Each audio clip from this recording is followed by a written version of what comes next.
salam bilsen mehrimsin sen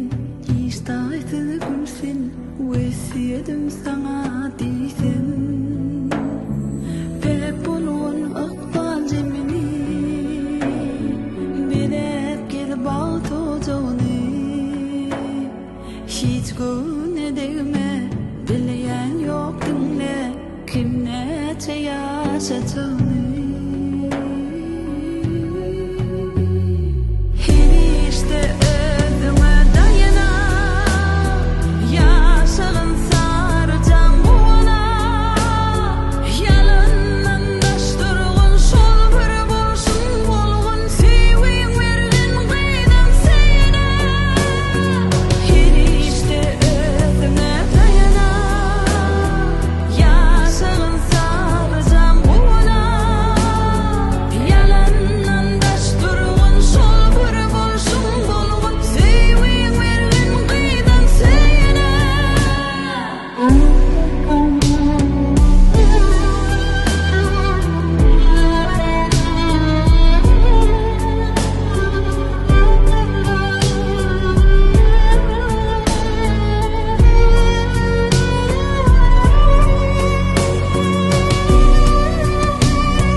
canım cananı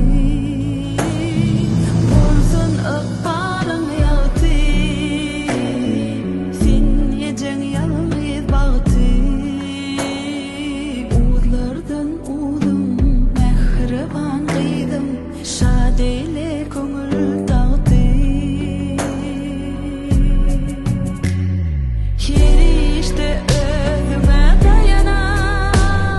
her işte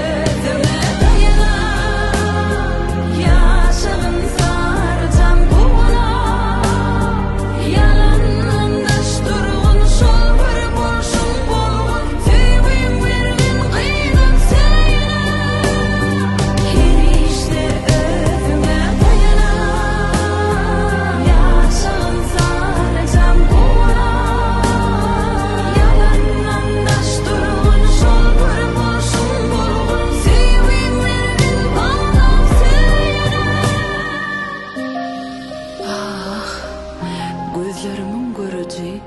başımın teci yaşayışımın çoğun manisi sen üçün ursa yürek kıydım sensin inancı ecem bar çeken ahlası sen üçün